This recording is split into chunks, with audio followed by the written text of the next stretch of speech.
a wee bit on environment and how it can affect the sound of the bagpipe.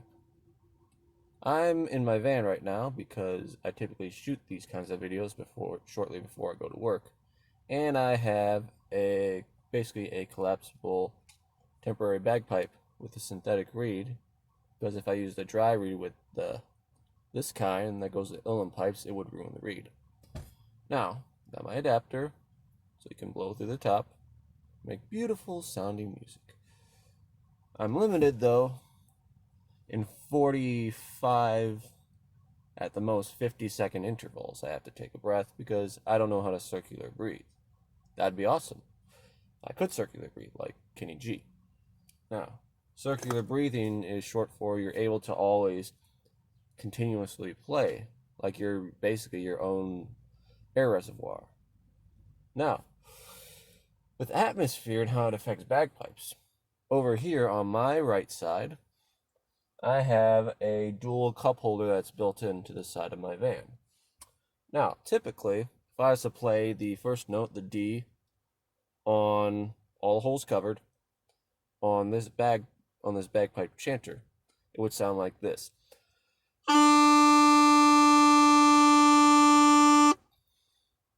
Now, watch the difference when I tilt it to the right and put it partly into a confined space, this dual cup holder. Listen to the difference. Then I take it out, closer to the microphone.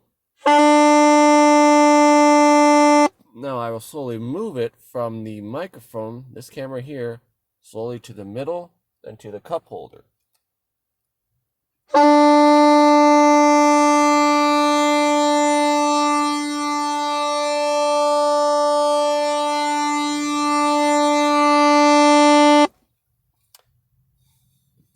Now that's atmosphere. I'm closing distances between the recording and the cup holder.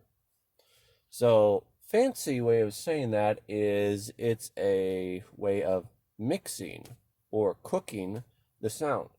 They do that. That's why they have such big expensive equipment and sound boards and stuff like that. I actually operated one for a church years back as an amateur sound engineer. Basically, I did their PowerPoints for their songs, and I ran their old Mackie soundboard. So I learned a little bit about reverb and surround and high end and low end and environment. And when certain things come fill the room, they act like sound sponges. So the music would sound the best when the church was empty and there weren't all the people assembled. Now, when the people would come in, then that's why bands do practices a lot of times, because they want to get the best sound before, and so that when the people come in, it won't be even worse. So they want to get the highest, the best. They want to cook it so that because when the people come in, the sound sponge is more objects in the environment that absorbs and takes away from the reverb and the surround and all that stuff. So yeah, I'm in one of the worst places for sound promotion, which is the back of a minivan. But I use that to show the real sound of how these sound. Like, there's a church at Goodall's Park that's next to a nature walk. It's an old vintage church, and they occasionally they'll open it, depending on when they have events at the park. Now I'll always try to sneak in there as much as I can so I can play my bagpipe chanter, because it really lights the whole thing up. It's like one giant sound box, like how a guitar is, where you have the strings and you have the hole and you have the on an acoustic, that is, you have the basically a big sound box. So yeah. So what people don't realize is that bagpipes don't sound. I mean, they are epic and beautiful, but they don't sound quite as loud if you off of the CD or album, because there's a lot of sound acoustics that affect the amplification of bagpipes. Like, For example, something as simple as this dual cup holder. And take it out of there without the being in that dual cup holder. And then, like this is typically played on the knee. If you know how to press it just right, you don't necessarily have to rely upon a. They make a special cloth that you typically put on your leg to brace the chanter against with Irish bagpipes, Uilleann pipes, because it gives it more of a warmer tone instead of like. Oops.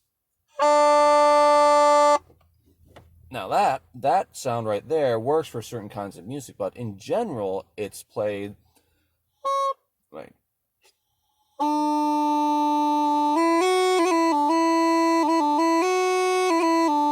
instead of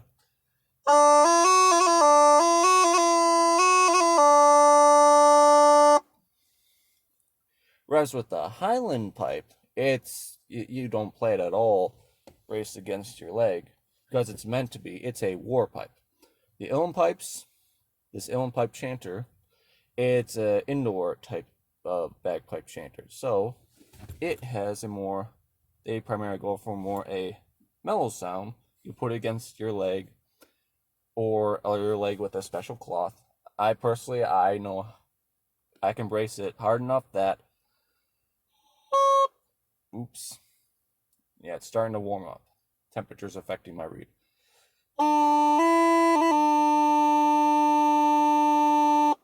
But then if you take it off, that's why this main sound hole at the bottom, when you take it off your knee, you always play with your pinky braced against it. Unless if you're playing higher up, then that doesn't matter. But when you're playing lower, you always want your pinky braced on it. Because if you don't, then you can't get that D. You'll get, I think, like D sharp or something. Instead of, you'll get. But anyways, yeah.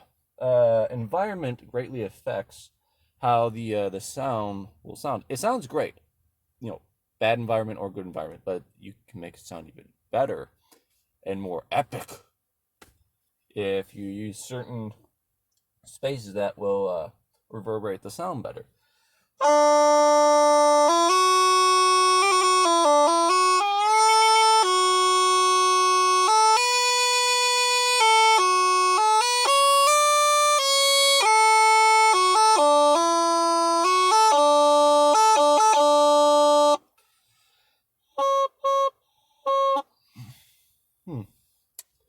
I don't, might not have that reed seated in there right.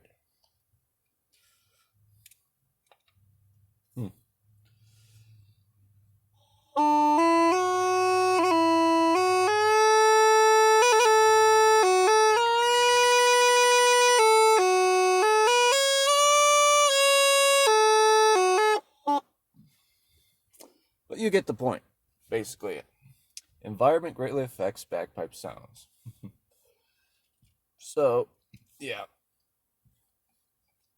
Like, say take something like, if you watch the movie Braveheart, it's very historically inaccurate, but when you hear the bagpipe playing, the way it sounds is actually they're using it with the London Symphony Orchestra, and they have it in a room that has just the right acoustics, and they got and then after it's been recorded, they run it through the soundboard and mix it, or they have it going through the soundboard and they have them practice multiple times, and then they slowly tweak things and adjust high ends and low ends and mid ranges and surround channels and reverb channels and things like that.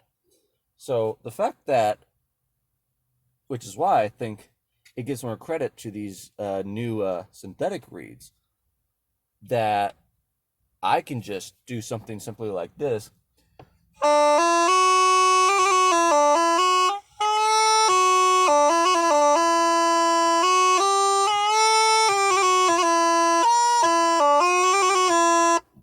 And it sounds that good. And I'm just using a cheap $40 track phone right here to record that.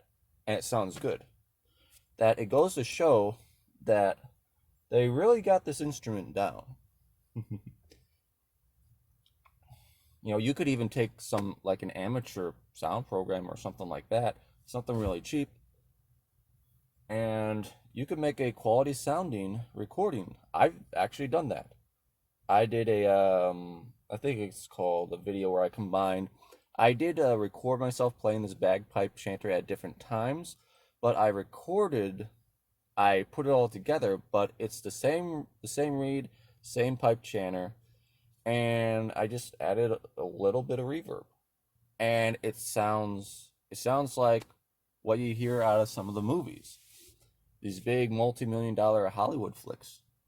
So the fact that this instrument is built so well like that, of course, bagpipe chanters also have their share of they're a problematic instrument too, because reeds are very sensitive, even these synthetic ones. Now, these won't be ruined with moisture because they're synthetic. They don't absorb anything or keep in any moisture. But it just goes to show the quality of the instrument, how they've developed it. That even on something like this, which cost me under $100, or this rosewood Shisham pipe chanter for Uilleann Pipes, it just goes to show the quality of the instrument. So, yeah, reverb environment basically really does affect how much more you can add to the instrument. But on its own, it still sounds great, and I love it. There's a reason. But yeah, so yeah, reverb